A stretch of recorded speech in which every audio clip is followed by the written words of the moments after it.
Merci de vous joindre à nous dans ce programme du Morning Call. Nous sommes à 24 heures des élections générales en Afrique du Sud, la 6e depuis le retour à la démocratie après l'apartheid il y a 25 ans. Mais juste avant le mercredi, il y a ce qu'on appelle un vote spécial. Plus de 770 000 Sud-Africains devaient voter par bulletin spécial entre hier, lundi et aujourd'hui. Mardi, un privilège a été accordé par le corps électoral en considération de ceux qui ne pourraient pas voter le jour du scrutin. Des centaines de membres de la commission électorale du pays ont occupé les centres de vote désignés dans tout le pays lundi, tandis que d'autres ont visité les domiciles de ceux qui, pour des raisons de santé, ne pouvaient se rendre à un bureau de vote.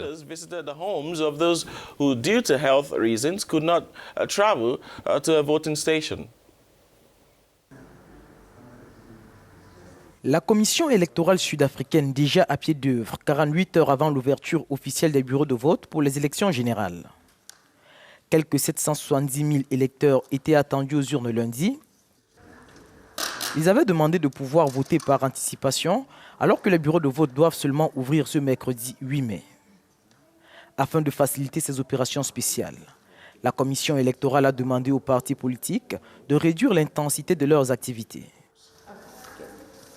Le début du vote par anticipation signe aussi la fin de la possibilité pour les organisations de la société civile d'organiser des manifestations susceptibles de perturber le bon déroulement du scrutin.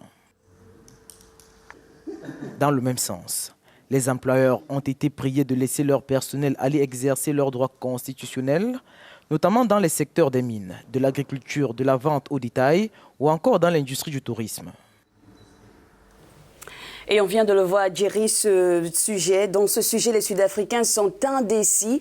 Et la tranche d'âge des 18-30 ans, ceux qu'on appelle les born free, ont choisi l'abstention. Mais on s'attend à ce que l'ANC, le parti au pouvoir, remporte cette élection. Un parti qui est englué dans des scandales de corruption et qui doit faire face désormais à la montée des partis comme l'Alliance démocratique ou encore celui des combattants pour la liberté économique de Julius Malema. N'est-ce pas, Jerry? Oui, nous allons maintenant rejoindre en direct notre reporter Daniel Mumbere qui est sur place en Afrique du Sud à Pretoria. Daniel, c'est un plaisir de vous avoir en direct ce matin.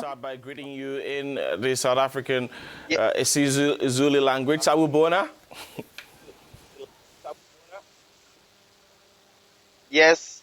Good morning, Jerry. Good morning, Ruth. How are you? Can you hear me? Oui, je vais bien, merci. Merci de nous rejoindre. Daniel, quelle est l'ambiance à Pretoria, Johannesburg, ce matin, à quelques heures des élections? Si tu peux nous préciser où tu es exactement. So we are at the Results Operation Center here in Tshwane in Pretoria. And the mood in the country right now is one of anticipation. L'ambiance est à l'anticipation car beaucoup attendent de voir combien la popularité du parti au pouvoir, l'ANC, a chuté et si Cyril Ramaphosa, qui est perçu comme crédible, peut sauver le parti qui a mené la lutte contre l'apartheid. À Pretoria, où nous sommes basés, c'est au National Result Operation Center de Tshwane qui réunit les organisateurs des élections, les partis politiques, les observateurs et les médias locaux pour suivre les résultats du scrutin. Les observateurs électoraux et les agences de sécurité se méfient des points chauds de Johannesburg, au KwaZulu-Natal, au Cap et dans la région du Limpopo, où certains ont juré de ne pas voter pour protester contre l'incapacité de l'ANC à tenir ses promesses électorales précédentes. Sinon, partout au pays, on vote, un vote spécial est en cours. Beaucoup d'analystes ont prédit le déclin de l'ANC à ces élections législatives, justement à cause de ces allégations de corruption contenues dans la capture de l'État. Est-ce que ce rapport aura un impact sur ce scrutin?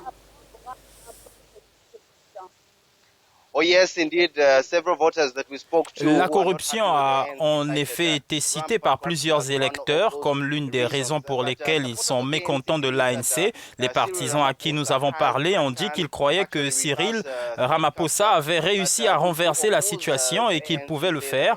Ceux qui soutiennent l'opposition disent que l'ANC est capturé et qu'il ne peut se réformer lui-même, mais qu'il devait plutôt être chassé du pouvoir.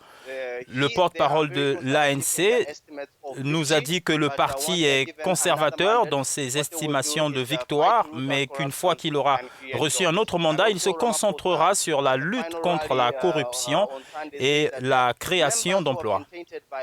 Ramaphosa a déclaré dimanche aux partisans de l'ANC que les membres entachés par des scandales de corruption ne seront pas pris en considération pour des postes au gouvernement, au Parlement, s'il obtient son premier mandat.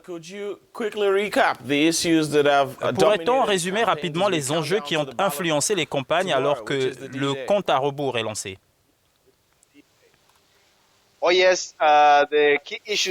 La capacité ou l'incapacité de l'ANC à lutter contre la corruption, à créer des emplois et à relancer une économie en difficulté, en plus de l'autonomisation des Noirs, ont été des facteurs déterminants du sentiment des électeurs lors de ces élections. L'ANC a été battue par les partis d'opposition et les électeurs pour son incapacité apparente à lutter efficacement contre la corruption et à fournir des services à la population. Lors du dernier rassemblement de l'ANC dimanche, le président Cyril Ramaphosa a présenté ses excuses aux électeurs pour les erreurs commises par le parti. Le parti de l'opposition officielle a exhorté les électeurs à leur donner la chance de gouverner, s'engageant à mettre fin à la corruption. Les tensions raciales sont à la hausse en Afrique du Sud et certains des 48 partis politiques records qui se présentent aux élections nationales sont des partis populistes ciblant des races, des groupes ethniques et des idéologies spécifiques. Le Black Land First Party est un parti de conscience noire, tandis que Yolande Leroux, directrice de campagne des compatriotes d'Afrique du Sud, nous a dit que le parti défendait la cause des Noirs et des Premières Nations. Les combattants radicaux de la liberté économique espèrent également éloigner le soutien des Noirs de l'ANC après avoir défendu des questions telles que l'expropriation des terres sans compensation. Merci Daniel pour ce flux d'informations. Le jour J, c'est demain et nous allons sûrement revenir vers vous. A great pleasure, though. I'd like to thank you very much for the Merci feed. beaucoup. And, yes, the D-Day is tomorrow, and we surely will be circling back to you for your coverage. So you hang in there for us, Daniel.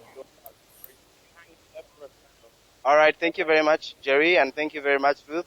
We will be giving you all the updates as they come through here in South Africa. Merci à vous. Surely we're expecting and waiting here to receive all of that. C'était Daniel Mumbere, notre reporter d'Africa News depuis Tshwane. Daniel Mumbere, Africa News journalist, Daniel Mumbere speaking to us there from Pretoria. Et vous regardez le Morning Call, tout de suite le reste de ce qui fait l'actualité sur notre continent.